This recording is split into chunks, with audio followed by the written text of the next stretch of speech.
18 जून जुमेरात की सुबह पाकिस्तान के लोग नींद से जागे और एक ऐसी खबर उनकी मुंतज़र थी जो पूरी दुनिया का मूड बदल चुकी थी। अमेरिका के सदर डोनाल्ड ट्रंप और ईरान के सदर मसूद पेज़ेश्कियान अमन मुफ़ाहमत पर दस्तखत कर चुके थे। ये दस्तखत जुम्मे के रोज़ स्विट्ज़रलैंड में होने थे। पाकिस्तानी आला हुकाम वहाँ पहुँच चुके थे। तैयारियाँ मुकम्मल की जा रही थी। जिस वक्त दस्तखत किए ट्रंप उस वक्त फ्रांस में थे, वर्साई के उसी तारीखी महल में जहां एक सदी पहले एक आलमी जंग का फैसला हुआ था। सदर एमानुएल मैक्रोन की डिनर तकरीब जारी थी और इसी महफिल के दरमियान बग़ैर किसी बाज़ाब्ता तकरीब के ट्रंप ने दस्तावेज़ पर दस्तखत कर दिए। डिनर तकरीब के बाद बाहर निकलते हुए सहाफ़ियों ने पूछा तो उन्होंने सिर्फ एक ही जुमला कहा, ये आसान न था। कुछ ही देर बाद एक और तस्वीर दुनिया में गर्दिश करने लगी। ईरानी सदर मसूद पेज़ेश्कियान हाथ में वही दस्तावेज़ लिए जिस पर ट्रंप के दस्तखत सब्त थे। वो खुद उस पर अपना दस्तखत कर चुके थे। कुछ घंटे बाद वज़ीर आज़म शहबाज शरीफ भी एक वीडियो में सालिस के तौर पर दस्तखत करते नज़र आए। और यूं पाकिस्तान 21वीं सदी के एक बड़े तनाज़े को अमन में बदलने वाला मुल्क बनकर दुनिया के नक्शे पर उभर आया। ये मुआहदा अब सिर्फ कागज़ नहीं, सियासी दस्तावेज़ बन चुका है।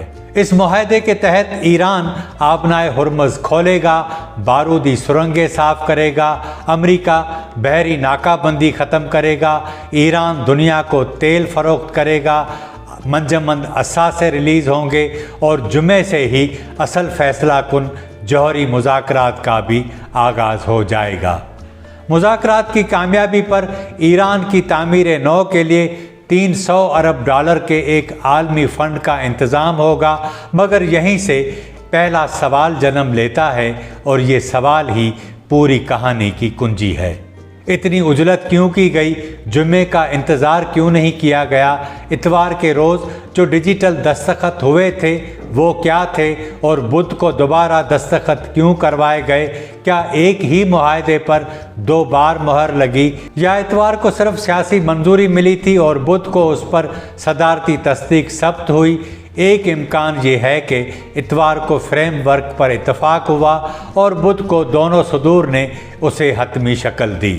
दूसरा इम्कान ये है कि दरमियानी दिनों में कुछ शिकें तब्दील की गईं और इसीलिए हतमी मतन को दोबारा बाज़ाब्ता तौर पर साइन करना पड़ा। मगर असल राज कुछ और है।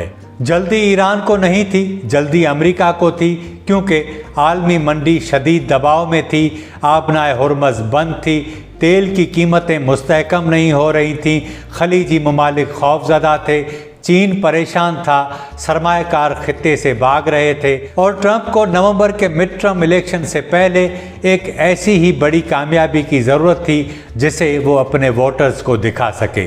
दूसरी बड़ी वजह का नाम था बेंजामिन नेतन्याहू।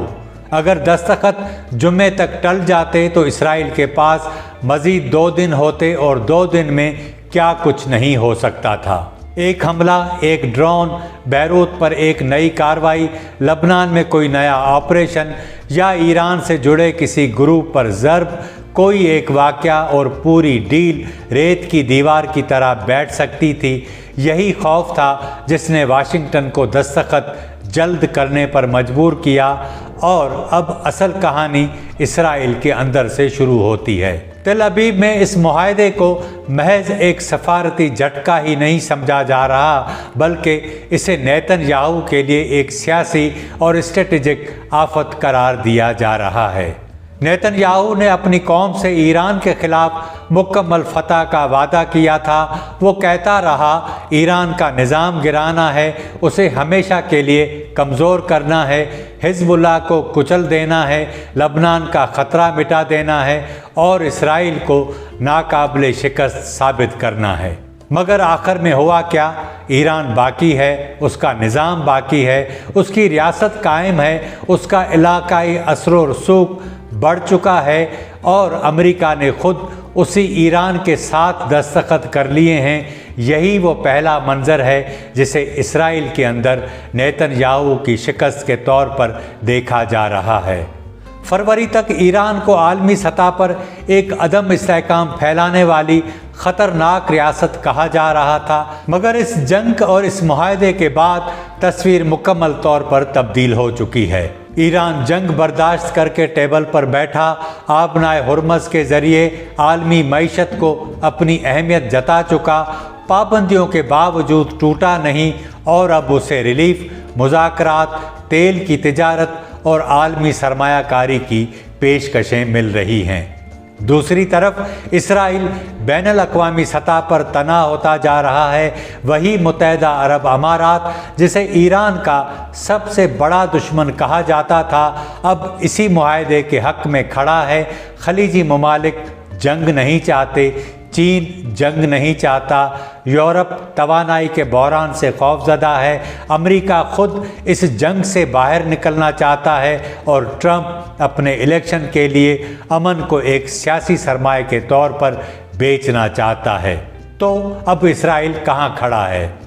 तकरीबन तन्हा, और नेतन्याहू कहाँ खड़ा है? अपनी ही जंगी सियासत के मलबे पर। दिलचस्प बात यह है कि अमेरिका के अंदर भी नेतन्याहू के करीबी रिपब्लिकन इत्तेहादी और राइट विंग का मीडिया खुलकर इस मुआहदे की मुखालफत नहीं कर पा रहा, क्योंकि ये मुआहदा खुद ट्रंप के दस्तखत से जुड़ा है। अब नेतन्याहू न अमरीकी कांग्रेस में जाकर इसके खिलाफ तकरीर कर सकता है, न अमरीकी टीवी चैनल्स पर खुलेआम इसको चैलेंज कर सकता है, जैसे वो कभी सदर ओबामा के दौर में किया करता था, क्योंकि ऐसा करने का मतलब सिर्फ एक ही होगा कि ट्रंप से बराह रास्त जंग की जाए।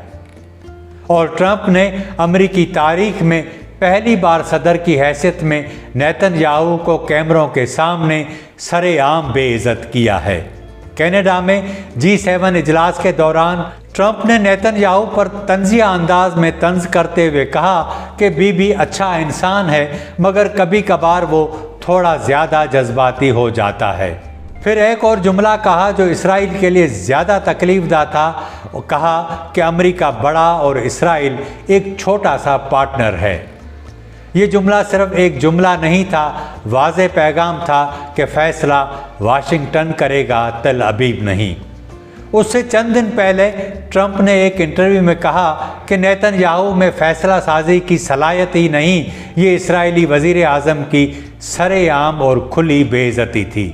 जिस रात ट्रंप ने मुआहदे पर दस्तखत किए, उसी दिन लबनान में इसराइली हिकमत अमली पर 2 बार तनकीद की। उसने कहा, हर बार किसी एक शख्स को तलाश करने के लिए पूरी इमारत को गिरा देना काबिल कबूल नहीं। ये जुमला बराह रास्त इसराइली जंगी तरीक़ेकार पर हमला था। इसराइली हुकाम कहते हैं जब ट्रंप इतवार को मुआहदे का ऐलान कर रहा था तो नेतन्याहू को उसकी कोई एडवांस इत्तला तक नहीं दी गई। मंगल तक इसराइली हुकाम यही दावे करते रहे कि उन्हें मुफाहमती यादाश्त का हतमी मतन तक नहीं दिखाया गया।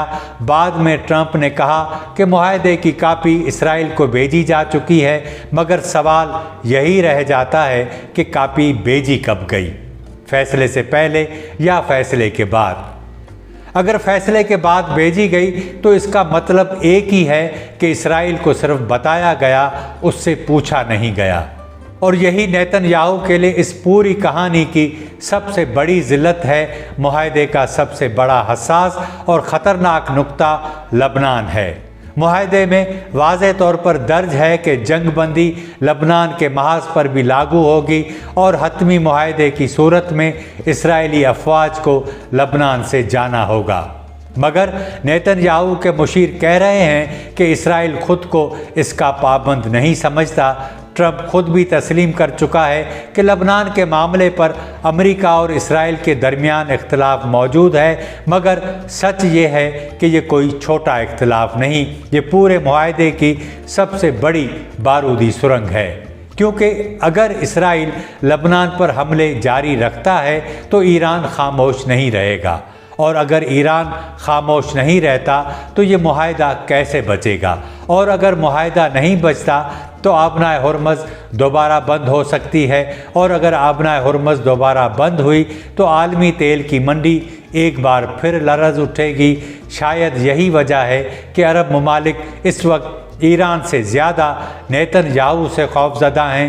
انہیں ڈر ہے کہ کوئی نیا اسرائیلی جنگی اقدام پوری ڈیل کو راکھ کر کے رکھ سکتا ہے۔ خود اسرائیل کے اندر بھی غم و غصہ بڑھتا جا رہا ہے۔ نیتن یاہو کے حامی میڈیا ادارے جو ماضی میں ٹرمپ کے سب سے بڑے حامی ہوا کرتے تھے، اب خود ٹرمپ کی ٹیم پر حملے کر رہے ہیں۔ اسرائیلی چینل 14 کے ایک معروف اینکر نے امریکی نائب صدر جے ڈی وینس کو ایک غلیظ شخص قرار دیا اور ٹرمپ کے ایلچی اسٹیو وٹکوف اور جیرڈ کچنر پر الزام لگایا کہ انہوں نے مالی مفادات کے عوض اسرائیل کا سودا کر لیا۔ یہ بیان اسرائیلی رائٹ ونگ کی گھبراہٹ کا نمایاں اظہار ہے۔ وہ سمجھ چکے ہیں کہ ٹرمپ نے نیتن یاہو کو پیچھے چھوڑ کر خود ایران کے ساتھ ہاتھ ملا لیا ہے۔ نیتن یاہو کی مشکل یہ ہے کہ اسرائیل میں الیکشن قریب ہیں، وہ خود کرپشن کے مقدمات کا سامنا کر رہا ہے، قوم میں جنگی تھکن واضح ہے، غزہ کا مسئلہ تاحال حل طلب ہے، لبنان میں اسرائیل پہلے سے ہی پھنسا ہوا ہے اور ایران ٹوٹا نہیں، اور امریکہ اب جنگ نہیں امن کا سودا بیچ رہا ہے۔ اگر نیتن یاہو اس معاہدے کی مخالفت کرتا ہے تو وہ خود ٹرمپ سے ٹکرائے گا، اور اگر خاموش رہتا ہے تو اپنی ہی قوم کو کیا جواب دے گا؟ یہی وہ سیاسی پھندا ہے جس میں نیتن یاہو خود اپنے ہاتھوں سے پھنس چکا ہے۔ جس جنگ کے ذریعے وہ سیاسی طور پر مزید مضبوط ہونا چاہتا تھا، وہی جنگ اب اس کے گلے کا طوق بن چکی ہے، اور خود ٹرمپ کی پوزیشن بھی کم دلچسپ نہیں۔ جنگ اسی نے شروع کی، دھمکیاں اسی نے دیں، ایران کی تہذیب کو تباہ کرنے کی باتیں بھی اسی نے کی، مگر جنگ بندی پر دستخط بھی اپنے ہی ہاتھوں سے کیے۔ ایران کو معاشی طور پر دوبارہ مستحکم کرنے کی شرائط کی رضامندی بھی خود دی۔ اس پورے عمل میں نائب صدر جے ڈی وینس کا کردار مذاکراتی عمل میں انتہائی اہم رہا، مگر آخری لمحے میں پوری کامیابی کا کریڈٹ ٹرمپ نے اپنے نام کر لیا۔